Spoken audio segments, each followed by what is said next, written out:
जैसा कि आपको मालूम ही है कि भारतीय किसान संघ पवित्र है, इसमें किसी प्रकार का हम किसी से विरोध नहीं रखते हैं, न किसी के बदले की भावना की बात करते हैं, न किसी संगठन जाति पार्टी का जो विरोध है।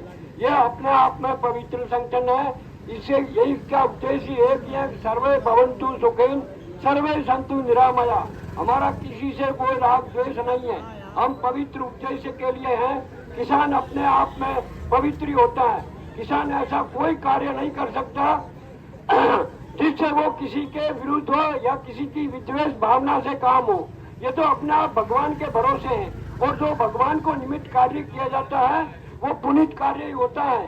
किसान एक ऐसा वर्ग है जिसके भरोसे पूरी सृष्टि का जीवन यापन यह किसान करता है। इसके बावजूद भी किसान जब ये धरने पर बैठा है तो हम धरना प्रदर्शन कहते हैं विरोध के लिए करते हैं। हमारा जो ये धरना प्रदर्शन चल रहा है, हम किसी का विरोध नहीं है, न सरकार का विरोध है न प्रशासन का है। हम तो हमारा वाजिब मांग रहे हैं। हम किसी की बुराई के लिए यहाँ नहीं बैठे हैं। सरकार ने कहा भाई आपको बीमा करो, बीमा से आपको ये फायदा होगा। हमने बीमा करवाया तो बीमा का कोई अता पता नहीं। सन 22 से 3 साल हो गए और बीमा हमारी फसल खराब हुई, सब डॉक्यूमेंट यहाँ से चले गए, उसके बावजूद भी किसान को बीमा नहीं मिला। तो ये हमारा दोष नहीं है, हम किसी के विरुद्ध नहीं बैठे। सरकार जो सत्ता में हो या विरुद्ध में हो वो अपना कान खोल के सुन ले। हम किसी की बुराई के लिए नहीं बैठे हैं, हम किसी का वो परीक्षा लेके नहीं बैठे। हम हमारा हक मांग रहे, आदान अनुदान, जैसा कि हमारे सरकार कह रही है। हमारे माननीय प्रधानमंत्री जी लाल किले से घोषणा करते हैं कि मेरा किसान दुखी नहीं रहेगा, उस किसान की मैं आय दुगुनी चौगुनी कर दूंगा। तो वही हम मांग रहे हैं, हम दूसरा कौन सा मांग रहे हैं कि भाई आदान अनुदान 2022 से नहीं मिला है वो हमें दो। हमने किसका विरोध किया है? मैं निवेदन करना चाहता हूँ, ये हमारे जनप्रतिनिधि, अरे आप जनप्रतिनिधि हो, हम तो बहुजन यहाँ बैठे हैं, आप तो प्रतिनिधि हो। तो प्रतिनिधि होकर के आपको हमारा साथ देना चाहिए। या तो उनके मन में खोट है कि यदि ये लोग सत्ता के विरुद्ध बैठे, क्योंकि हड़ताल प्रदर्शन जो भी सत्ता में होती है उनको बुरा लगता है कि ये हमारे विरुद्ध है। लेकिन मेरा किसान किसी की बुराई या विरोध के लिए नहीं बैठे। क्या आप किसी के विरोध के लिए बैठे हो? क्या आप अपने हक के लिए बैठे हो? आप किसी की दया पर नहीं हो, आप किसी से खैरात नहीं मांग रहे हो, आपको देकर के कोई एहसान नहीं कर रहा है। ये तो आपका वाजिब हक है। हम किसी की लड़ाई के लिए नहीं बैठे हैं, किसी की थाली खोसने के लिए नहीं बैठे।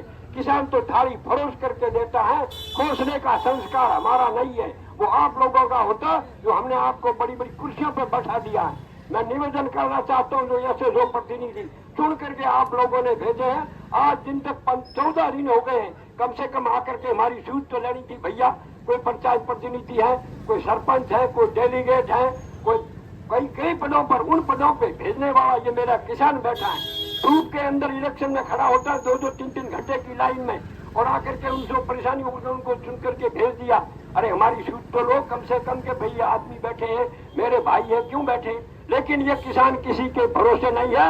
मुझे दिख रहा है कि 14 दिन से आप में ताकत है, आप में मनोबल आपका बरकरार है, आपको ऐसा नेतृत्व तो मिला है इन भाई बंधुओं का जिनके भरोसे ये संगठन चल रहा है। और आपके सहयोग से किसी नेता की जरूरत नहीं है, हर किसान नेता है, जैसा कि हमारा संगठन कहता है। हम किसी के भरोसे नहीं है, नेता बना करके आप भेजते हो, मेरा किसान नेता बना के भेजता है। नेता जो बने हुए बैठे हैं वो अपने दिमाग में से ये क्रूर निकाल दें कि भारत का किसान जाग चुका है, और विशेषकर सांतोर का, जैसा कि अभी पृथ्वी सिंह जी ने बताया, माननीय सबराम जी ने बताया, छोकाराम जी के स्मार्ट मीटर जो और राजस्थान की समस्या थी, आपका सांतोर के किसान की आवाज वहां तक पहुंची। स्मार्ट की योजना थी, उसको खारिज करना पड़ा। यह आप लोगों की ताकत है। यह किसान, सांतोर का किसान पवित्र उद्देश्य के लिए भारत किसान संघ अपना काम कर रहा है। हम किसी के विरुद्ध के लिए काम कर रहे हैं। सरकार आपकी बात मानेगी, जैसा कि पृथ्वी सिंह जी ने पूरा विस्तार से आपको बताया है। भाई सबराम छोकाराम जी आपको और आगे बताएंगे, इनको ज्यादा जानकारी है। इन्होंने 30-30 साल हो गए ये प्रभुराम जी जैसे इस किसान संगठन के लिए अपना योगदान दे रहे हैं। मैं आपसे निवेदन की करना चाहता हूं कि भारतीय किसान संघ पवित्र संगठन है, ये जब भी आवाज दे आपको इनका सहयोग करना है। आपकी ताकत के बलबूते पर इन सरकारों को झुकना पड़ा। कोई सरकार ऐसी नहीं है जो सरकार किसान का विरोध करके वो सत्ता में बैठी रहे, लेकिन हम किसी का विरोध नहीं कर रहे। हम तो हमारा वाजिब हक मांग रहे हैं और वो हक आपको अवश्य मिलेगा, क्योंकि आप अपना पवित्र उद्देश्य के लिए खड़े हैं। भारत माता की जय हो।